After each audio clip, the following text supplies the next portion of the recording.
우리가 사실이라고 믿고 있는 일들이 있습니다. 미디어와 언론사가 그렇게 말하니 모두 다 그런 줄 알고 믿고 있는 사람들이 많습니다. 진위 여부는 미디어와 언론사가 했을 테니 그 말이 사실이겠지 하고 믿는 겁니다. 하지만 실제로는 사실이라고 믿고 있던 일들이 사실이 아닌 걸로 판명된 것들이 너무나 많습니다. 문제는 사실이 아니라고 판명되면 그러한 거짓된 사실이 전파된 것에 대해 아무도 책임지는 사람들이 없다는 것입니다. 일단 퍼뜨려 놓고 나몰라라 하는 것이죠. 전형적인 국민들을 선동하고 날조를 통해 여론을 형성하는 방식입니다. 이런 식으로 국민들은 늘 속아왔고 당해왔습니다. 요새는 어떨까요? 요새는 예전에 비해 그런 일들이 좀 줄어들었을까요? 아닙니다. 오히려 계속해서 늘고 있습니다. 특히 반론에 대한 보도는 거의 없다라고 보는 게 맞습니다. 어떠한 일이 발생했을 때 그러한 일에 대한 스탠스는 두 가지 입장으로 나뉩니다. 그 일에 찬성하는 입장, 그 일에 반대하는 입장. 그러면 언론이나 미디어라면 적어도 이 찬성하는 입장과 반대하는 입장, 두 가지 입장 모두를 취재하고 조사해서 보도를 하는 게 맞습니다. 그게 언론사와 미디어가 할 일입니다. 하지만 실제로는 그렇지 않습니다. 한쪽 입장만 대변해서 취재를 하고 보도를 내보냅니다. 반대 입장과 반대 논리는 고려하지 않습니다. 그래서 우리가 접하는 미디어와 언론사들에 의해 논리와 사고방식이 고착화되는 것입니다. 입체적으로 봐야 할 사건들이 단편적으로 보게 되니까 자꾸 허위와 날조를 사실인 양 받아들이는 것입니다. 그렇다면 왜 이렇게 한쪽의 입장과 한쪽의 의견만 대변해서 보도를 하게 되는 것일까요? 그건 바로 특별한 의도와 목적이 있기 때문일 것입니다. 그 목적과 의도가 무엇인지는 국민이 알 수 없습니다. 절대 설명해 주지도 않고 납득시켜 주지도 않기 때문입니다. 국민들은 시간의 순서에 따라 기사를 접하고 보도를 접하기 때문에 그냥 그런갑다 하고 넘어가는 것이 태반입니다.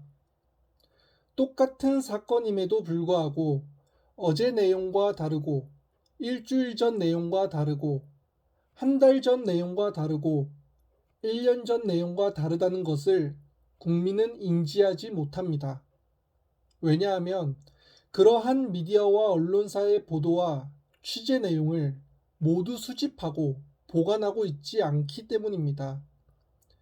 일일이 같은 사건에 대한 취재 내용을 스크랩해서 비교하고 분석하는 국민들이 몇이나 되겠습니까? 그런 분야나 그런 영역에 전문적으로 일을 하는 사람이 아니고서야 일반적인 국민들이 그런 일을 하기는 힘들 것입니다. 그래서 결국 언론사나 미디어의 보도와 취재에 따라 국민들이 쉽게 믿을 수밖에 없는 것입니다. 이러한 미디어와 언론의 편중 형태가 제일 심하게 나타나는 분야는 아마도 정치와 경제 분야가 아닐까 싶습니다. 소위 권력의 줄대기라는 느낌이 들 정도로 같은 현상에 대해 너무도 다른 스탠스를 취합니다. 정치의 경우 잘못을 저지른 정치인이 있습니다. 그 정치인은 법적으로 처벌까지 받은 정치인입니다. 그래서 소속 정당은 깊은 책임의식을 느끼고 정당 정치인을 탈당시킵니다.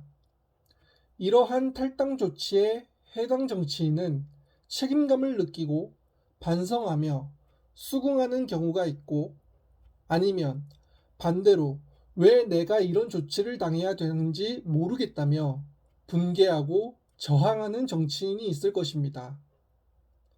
이러한 사건이 일어났다고 가정을 해봅시다.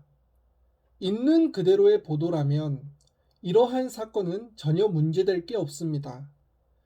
그러나 대부분의 언론과 미디어는 이것을 특정한 시각에서만 바라보고 특정한 입장만 대변해서 기사를 내보냅니다.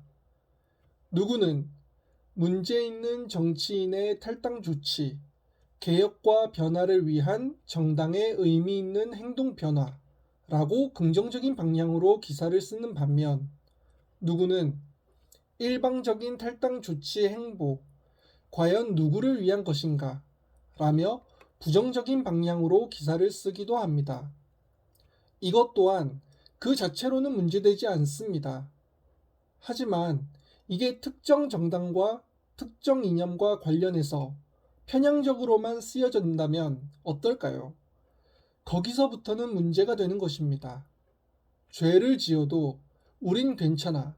근데 너희는 나빠. 이런 논리는 지극히 내로남불적인 발상입니다. 국민 앞에 반성하고 겸허히 책임을 지는 게 맞다고 해놓고 정작 자기 자신에게는 손가락질을 하지 못합니다.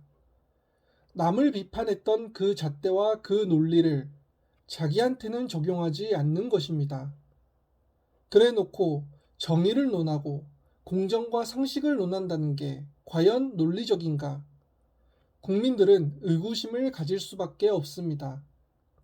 자기들은 이 사건과 관련해 직접적 또는 간접적으로 연관이 돼 있기 때문에 섣불리 얘기를 못한다? 100번 양보해서 그럴 수 있다고 칩시다. 그러면 적어도 언론과 미디어는 중립적인 스탠스를 취하면서 사건을 입체적으로 바라보고 비판적 사고를 바탕으로 기사를 쓰고 보도를 해야 맞는 것 아니겠습니까? 하지만 오히려 언론과 미디어는 더 나서서 편향적으로 기사를 쓰고 보도를 내보냅니다. 마치 잘못이 아닌 것처럼, 별일 아닌 것처럼 말입니다. 상대방을 비난하고 상대방을 질타했던 그 준엄한 논리가 우리한테는 상관없다는 식입니다. 그러니 언론과 미디어에 대한 신뢰도가 갈수록 하락할 수밖에 없는 것입니다. 경제 분야는 또 어떻습니까? 분명 똑같이 부동산이 올라도 누구는 부동산이 올라 서민의 경제가 무너졌다. 고 기사를 쓰고 누구는 부동산 시장에 활기를 불어넣어 숨통이 트인다. 라고 기사를 씁니다. 이것이 시간의 순서에 따라 또는 선거의 유무에 따라 또는 집권 정당에 따라 너무 다르게 쓰여집니다. 특히 이러한 경향은 경제 전문지들에 의해 두드러집니다. 분명 부동산 가격이 올라서 서민의 삶이 힘들어지고 빈부의 격차가 늘어나며 소득에 맞게 집을 구할 수 없는 시대가 되어버렸다. 그래서 미래 세대의 전망이 암울하며 경제적 불평등의 심화가 부동산 가격의 폭등으로 더욱 가속화될 전망이다. 라고 기사를 주구장창 내던 경제 전문지들이 정권이 바뀌고 똑같이 부동산 가격이 올랐음에도 불구하고 부동산 시장의 활성화로 그동안 꽁꽁 묶여있던 개발과 기업의 투자가 이어짐에 따라 부동산 시장의 활기를 띨 전망이다.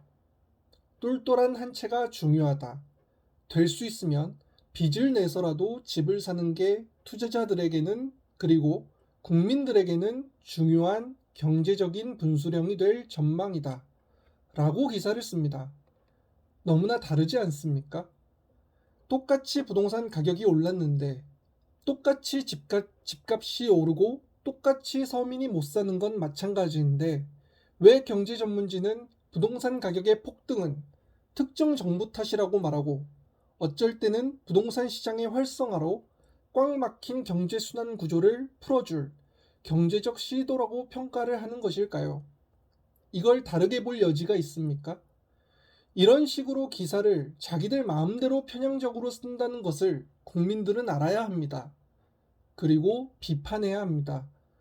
하지만 안타깝게도 국민들은 이러한 사실들을 모릅니다.